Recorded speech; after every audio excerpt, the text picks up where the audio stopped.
Hello, everyone, and welcome to another podcast episode of Andy's Witchcraft by me, Sacred Moon. I hope you're having a wonderful day so far. Today's episode, we are going to talk about Capricorn season. We're going to talk about ways to celebrate, what this is all about, some ways that you can appreciate the sign. We're going to learn some of the traits individuals who have Capricorn as their sun sign, what kind of traits they have and personalities. And we're just going to, talk about this this season, what it's all about. So take a seat, sit back, relax, and let's get started. So Capricorn season goes from December 22nd until January 19th. This is the 10th sign of the zodiac. Capricorn marks the beginning of the winter solstice for those in the northern hemisphere. And so the first day, December 22nd, is when the solstice, the winter solstice is. It is the shortest day of the year. And as, the days go by, the days are slowly getting longer and longer. For centuries, pagans celebrated this night as the rebirth of the sun, since every day following the winter solstice, daylight grew longer and longer until we reached the summer solstice in June. In paganism, the winter solstice is known as Yule. I will put a link in the caption below on my podcast episode on Yule, so you can learn more if you are interested, and they kind of overlap, so you can celebrate Yule and also celebrate Capricorn season because the beginning is Yule, and there's just a lot of overlap with these two. So I'm going to put that link below, and you can check it out when you get the chance. So let's talk a bit about the Capricorn sign. So similar to how my Virgo season episode, the structure-wise, since we're talking about Capricorn season, the following descriptions are going to focus on when Capricorn is your sun sign. Your sun sign is determined by your date of birth. So if you're listening to this and you are a Capricorn sun, then happy early or belated birthday, or happy birthday if today's your birthday that you're listening to. I really hope that you enjoy the day. But if you're born anywhere from and including December 22nd to January 19th, congrats, you are a Capricorn sun baby. Your sun sign represents your core personality, your sense of self, your basic preferences, the ways that you move through the world. It also governs individuality, your distinctive style, and your drive to fulfill goals in life. So, Capricorn duality. So, the 12 signs are divided into two groups, masculine or feminine. These are the dualities. Capricorn is a feminine sign. So feminine signs are self-contained and strong through inner reserves. You may be a bit more independent and self-reliant personality-wise. It's triplicity, which is the element that symbolizes the fundamental characterization of the sign. Capricorn is an earth sign, and earth signs are practical and stable. You may think more rationally and set aside any emotions when moving through the world. It's quadruplicity, which is the sign's interaction with the outside world, is a cardinal sign. So Capricorn is a cardinal sign. This means that they are enterprising and outgoing. They are the initiators, the leaders, the role models, and they are really the ones who, take the reins on projects and stuff like that. And finally, each sign in the zodiac has a polarity, which is the opposite sign in the other half of the zodiac. Capricorn's polarity is Cancer. While Cancer sun is kind of like the sign of the home life, Capricorn is more so the sign of the public life. So to quickly recap everything that I kind of just said, Capricorns are reserved, prudent or careful, patient, strategic, security-seeking, acquisitive, disciplined, determined, and they are quick to seize opportunities. They are precise and orderly, and generally they don't trust others to look after details. They really like to rely on themselves when undertaking a task, and they complete it to the best they can. Once they set their mind on a goal, they are determined, both subtle and aggressive. They are self-aware in knowing how far they can push, and love will bring out their affectionate and demonstrative nature. So I hope that kind of resonates if Capricorn is your sun sign. Again, remember, this is your core personality. So it's going to be different than the personality that you display, for example, interacting with the world, or, emotion wise, when interacting with like your emotions and yourself. You're going to demonstrate different because that's going to be more reliant on your rising and your moon sign. But for your sun sign, this is kind of like who you are at your core. And personality, if you understand psychology, personality is really stable throughout your life. It's not going to really change your core personality. And so this is kind of where that comes along. This is the core personality you're demonstrating throughout your life, and what is stable from within you. So let's talk about some Capricorn associations. The element, like I said, is the earth element. Planets, Saturn is their main ruler, but like all the signs in the zodiac, there are various sub-rulers depending on when during Capricorn season you are born. So this means that depending on when during Capricorn season you're born, you're going to show different traits compared to other Capricorn suns. So the first decanate goes from December 22nd to December 31st.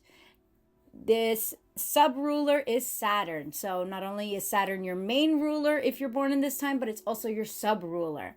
Saturn is the planet of discipline, and this means that Capricorns born during this time have a natural talent for handling responsibility.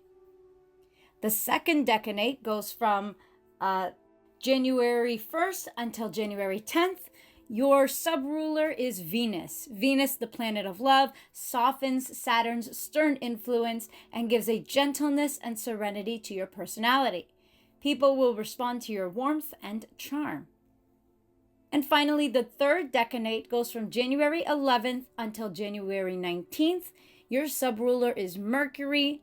Mercury is the planet of mental energy. It adds impetus to the discipline of Saturn.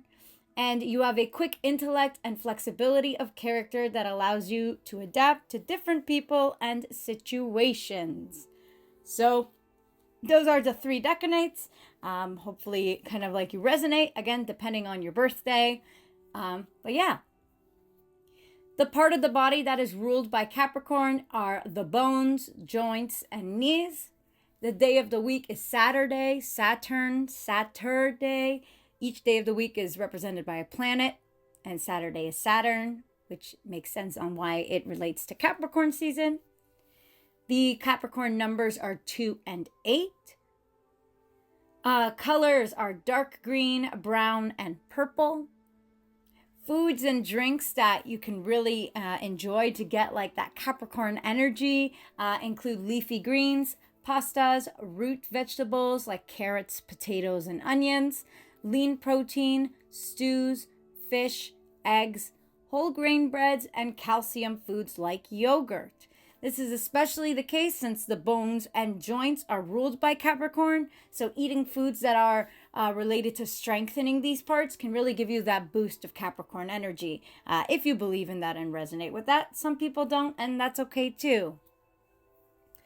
Crystals. So the way that you can connect with these crystals, to connect to that Capricorn energy, you can meditate while holding a crystal. You can pair the crystal with a mantra or affirmation so that when you hold it, that mantra will come to mind.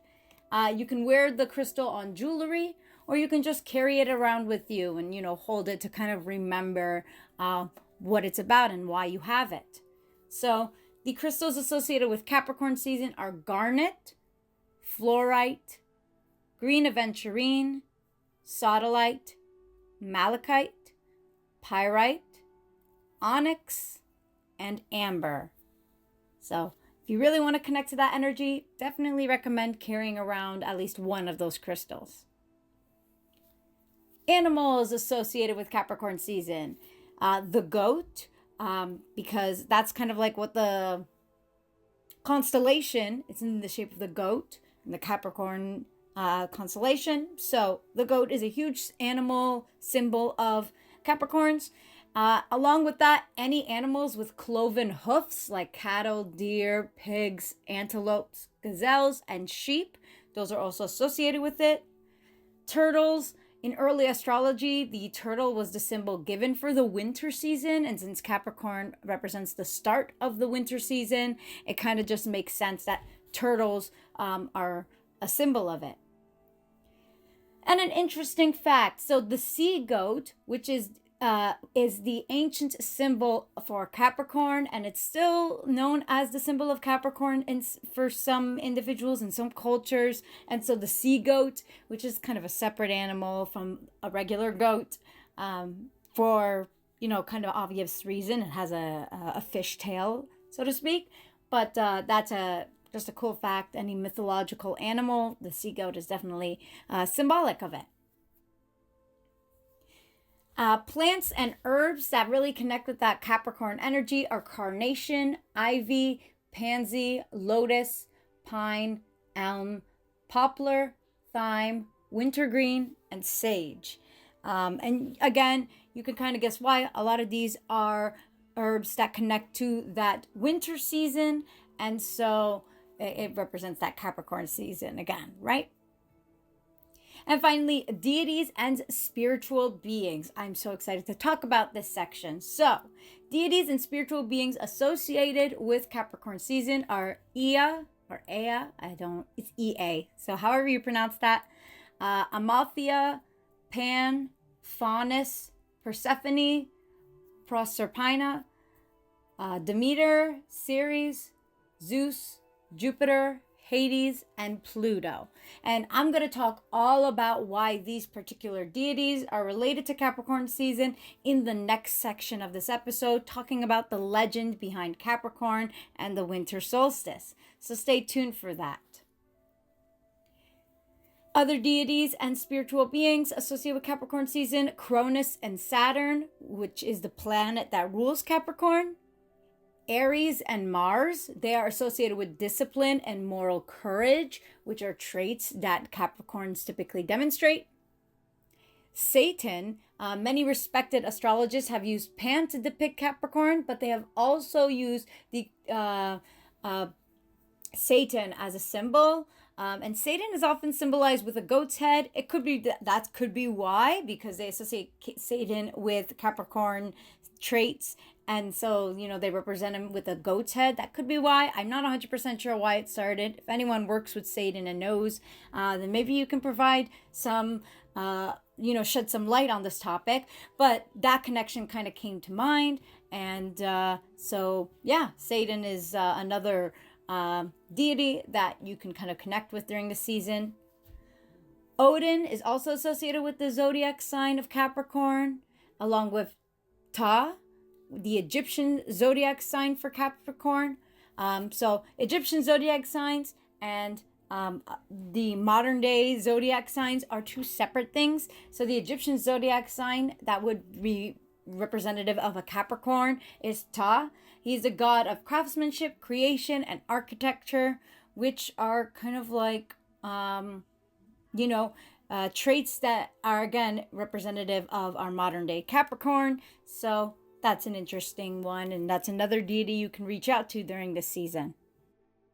And finally, I have some biblical figures for Capricorn season. So we're going to start off kind of like with this section with a Bible verse from Genesis chapter 37, verses 9 to 10. Behold, I have dreamed another dream. Behold, the sun, the moon, and 11 stars were bowing down to me. But when he was Joseph from the Old Testament, told it to his father and to his brothers, his father rebuked him and said to him, "What is this dream that you have dreamed? Shall I and your mother and your brothers indeed come to bow ourselves to the ground before you?" In this famous dream, Joseph, again from the Old Testament, not Joseph the father of Jesus, two separate people, but Joseph sees the family of Israel, who are the offspring of Abraham, in heavenly images. Heavenly images being the astrological planets and the sun and the moon. Jacob himself is the sun, Rachel is the moon, and importantly for our purposes, the 12 sons of Israel are depicted as the 12 stars, Joseph himself being the 12th. And so the 12 stars can be seen as mirroring the 12 constellations that make up the zodiac, which suggests that the 12 tribes of Israel are each associated with one of the zodiac signs. If we think of the order of the zodiac, which starts with Aries, then Taurus, then Gemini, Cancer, Leo, Virgo, Libra, Scorpio, Sagittarius, Capricorn, Aquarius, and Pisces. And we think of the order of the tribes' encampment, which go Judah, Issachar, Zebulun, Reuben, Simeon, Gad, Ephraim, Manasseh, Benjamin, Dan, Asher, and Naphtali.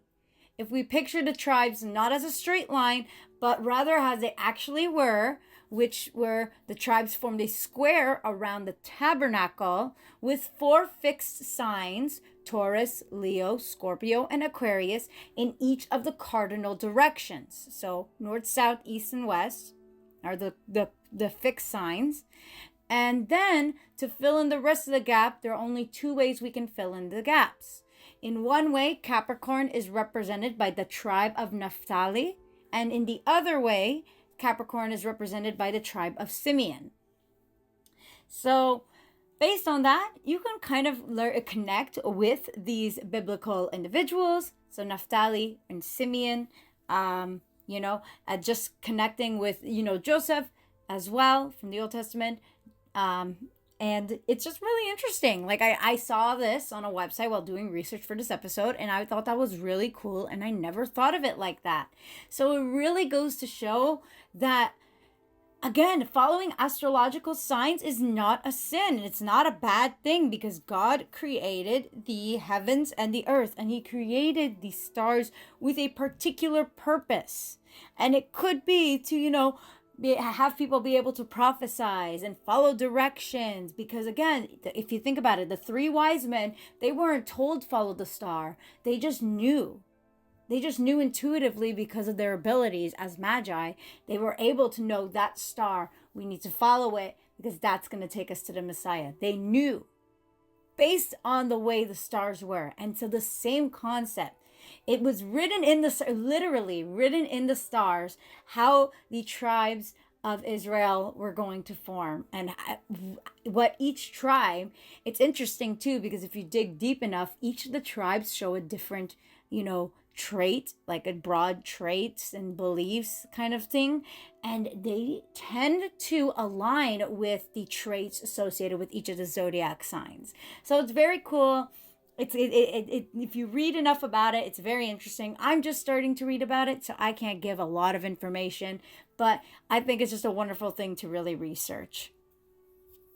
Finally, again, going back to this topic of deities and spiritual entities you can connect with during the season, since Capricorn is all about masculine figures, even though Capricorn is a feminine sign, which is very interesting, but it's all about masculine figures. So any biblical figure who is a father, like Yahweh and Saint Joseph, again, the father of Jesus, or even Joseph from the Old Testament, any of these figures you can connect with. Now, let's talk about the legend behind Capricorn. I got a lot of this information from the book, the only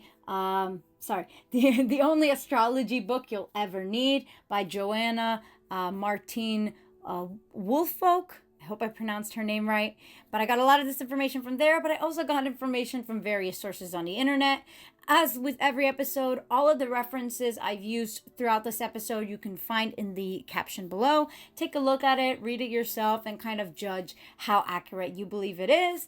I always try my best to fact check using second websites, any information I give in this episode, for accuracy and credibility reasons. I try my best. Not everything is perfect. I'm just giving the information that I find. And if you're interested in learning more, then you can, dive in deeper, get books from the library. I just don't have enough time to read into all sorts of books to, gather information on this episode. But I do, trust me, I do make sure to fact check with multiple websites if I think that something is questionable. But anyways, let's talk about the legend behind Capricorn. In ancient times, the goat was depicted as part goat and part fish, with its front half the goat and its back half the fish. In many old drawings and engravings, you will see the goat pictured with a fish tail. And in some astrology books, Capricorn is known as the sea goat. The sea goat in the Babylonian religion, was a great and revered god named Ea, who brought learning and culture to the people of Mesopotamia.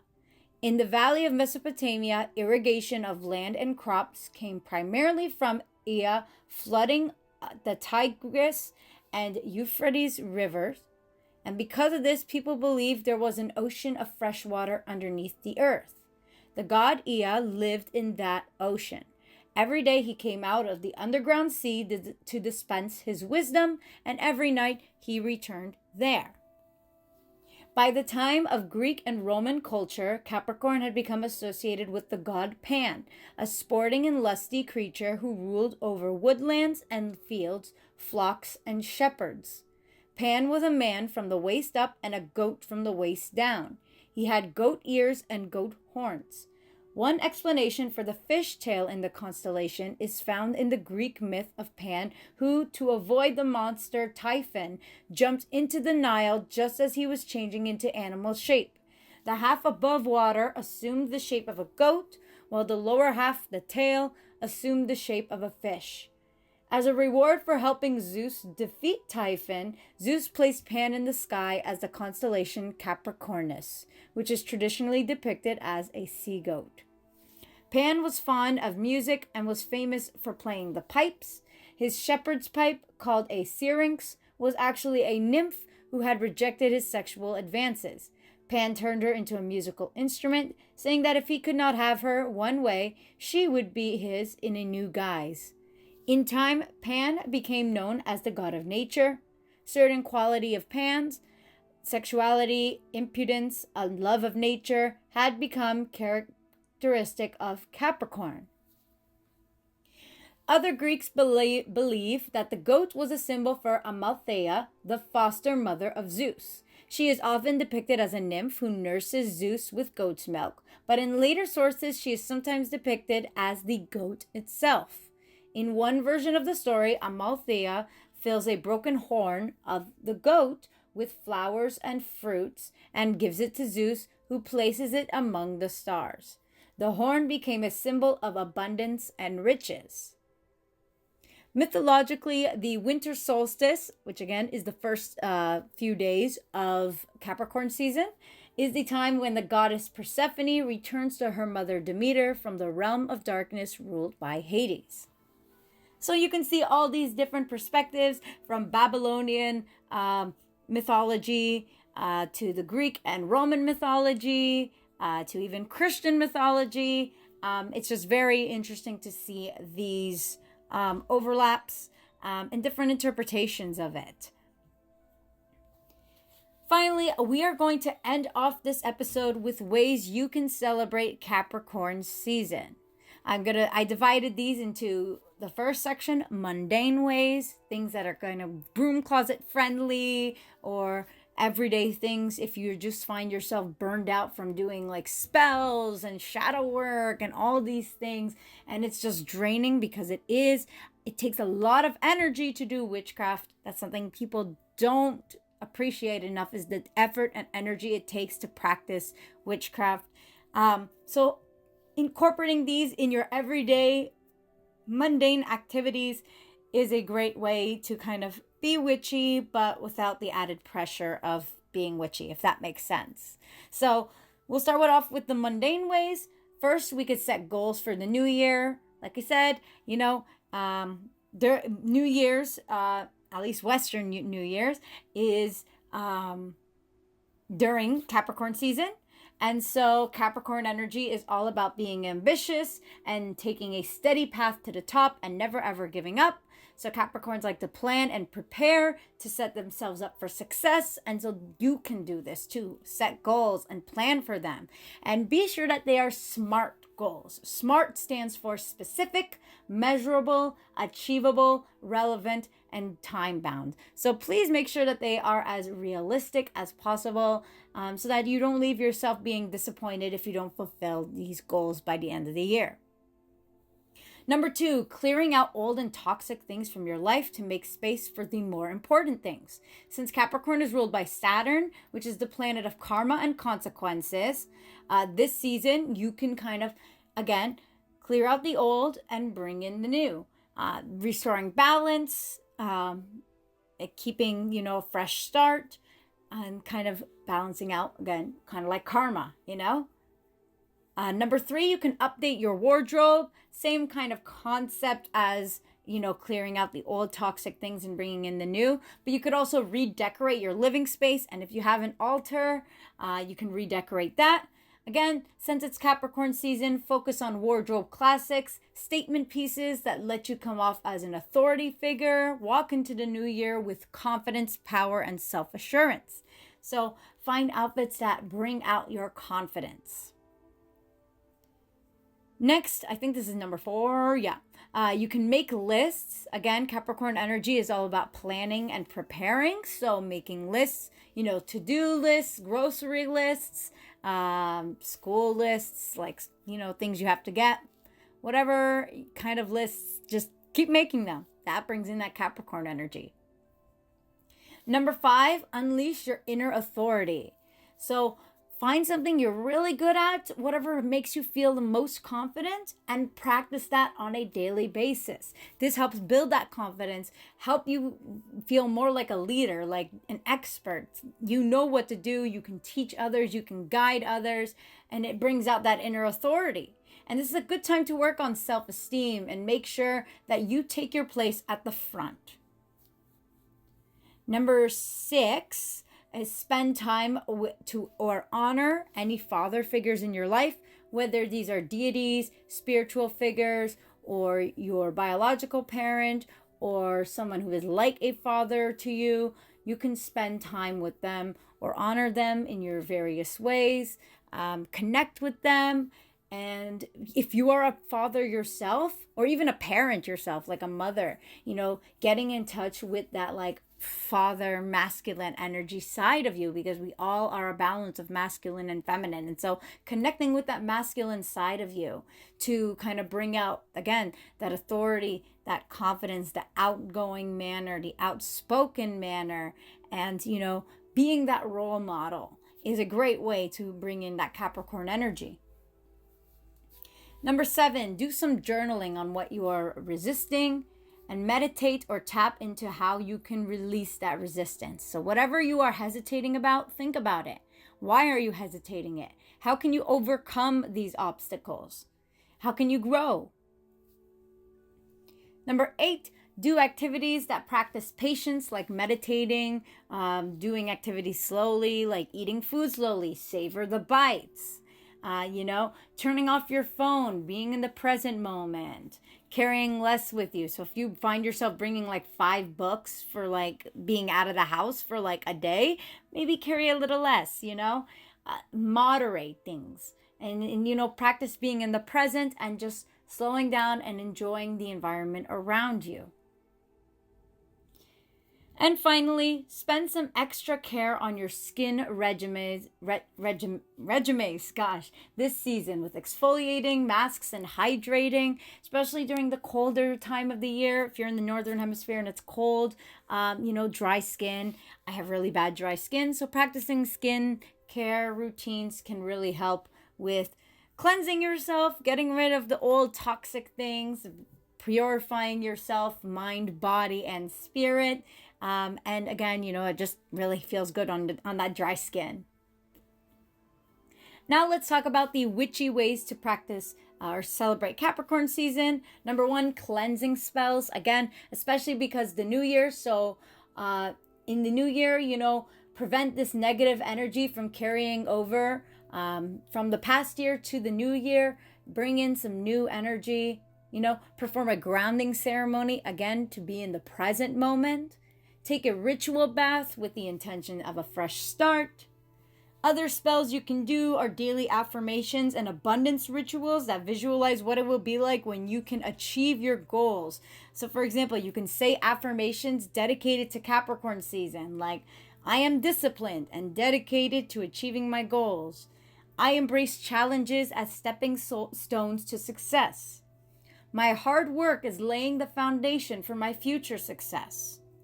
I am resilient in the face of adversity and I persevere with strength. And finally, I balance ambition with self-care, creating a foundation for holistic success. So those are just 5 examples of affirmations related to that Capricorn energy, but you can totally think of more, whatever works best for you. Finally, it's time for some shadow work. If you have not done shadow work in a while, here's some shadow work prompts for Capricorn season. What are my long-term goals? Number 2, what routines in my life need adjustment? Number 3, where am I overworking myself? Number 4, how can I honor where I'm at? Number 5, what is the legacy I'm leaving? Number 6, what are my limiting beliefs about what I can achieve? Number 7, what did others teach me about success that I do not believe? And number 8, how can I define my own success? These are definitely things that I'm going to be reflecting on, especially as I start a new semester on school and my definitions of success are ever changing, to kind of learn to be a little more gentler on myself and kind and compassionate. I am definitely reshaping my beliefs on what it means to succeed and what it means to fail. And it's going to change. It's going to keep changing, and that is okay. So that's all I have for this episode of Capricorn season. Thank you all so much for listening. I hope you enjoyed this. If you like this episode and you are on Spotify, give it a quick follow and you'll get updated on when I release new episodes, which may not be for another maybe 3 months, because as I start school again, I am not going to be uploading episodes. I'm going to be prioritizing my education. But once summer season comes up, maybe I'll do an episode on the, Gemini season or Cancer season. I mean, Cancer season is my birthday, so probably Cancer. But yeah, so stay tuned, follow. I'm not going to be gone forever. This is just a temporary leave, the same as I did for the past 3 months. Andy's Witchcraft is not going anywhere on permanently, at least. But yeah, give it a follow if you're on Spotify. If you're on YouTube, give it a like, comment, and subscribe. Thank you so much in advance for always supporting my podcasting. Really appreciate you all. You can also follow me on social media. That's going to be in my link tree below. All my social media, Instagram, TikTok, what else? Tumblr. I'm not on Tumblr that often, but I do have a Tumblr account. So if you want to follow me on Tumblr, you can do that as well. And you can also give a suggestion on a podcast episode idea. Again, please be patient because I am going on a break from podcasting, but I do check recommendations so I can, follow those recommendations as soon as I can. That's in the link tree below. There is a Google form titled Video Ideas. Definitely, give me a suggestion. I'm always looking for more, and I will get to it as soon as possible. Speaking of social media, I just remembered Discord. I do have a Discord server. It's called Crystal Caverns. We are a server of witches from all walks of life, not just ChristoPagan Buddhists, not just Christian witches, all sorts of witches. We gather, we have events at least once a month. That includes during my school year. I try to dedicate 1 day a month. We listen to music, we talk, we chill, we hang out, we make friends. It's really great community. Highly recommend it. That link to join is in the link tree below. So please, join us. I'd love to interact with you all. And finally, if you want to support me financially, I do have a divination reading business. That's in the link tree below. You book it using Goldie and you PayPal me your payment in Canadian dollars. This is all in Canadian dollars. So definitely, if you can, My business is still open during the school year. I still, take requests. This helps me pay my tuition. It helps me pay for credit card bills and all sorts of things. And it's going to keep doing that. Gas money, I commute back and forth an hour drive to school every single day. So gas money is, something I definitely need more of. And I would love it if you guys could please support me. If not, share my business, share my Goldie link. I would really appreciate that. And thank you so much. That's all I have for this episode. Thank you all for listening to that spiel. I love you all so much. Enjoy Capricorn season. Enjoy the new year. Happy New Year, everyone. I really hope you have a wonderful one and that you are safe. But yeah, that's it. Blessed be everyone. Have a wonderful day, a week, month, and year.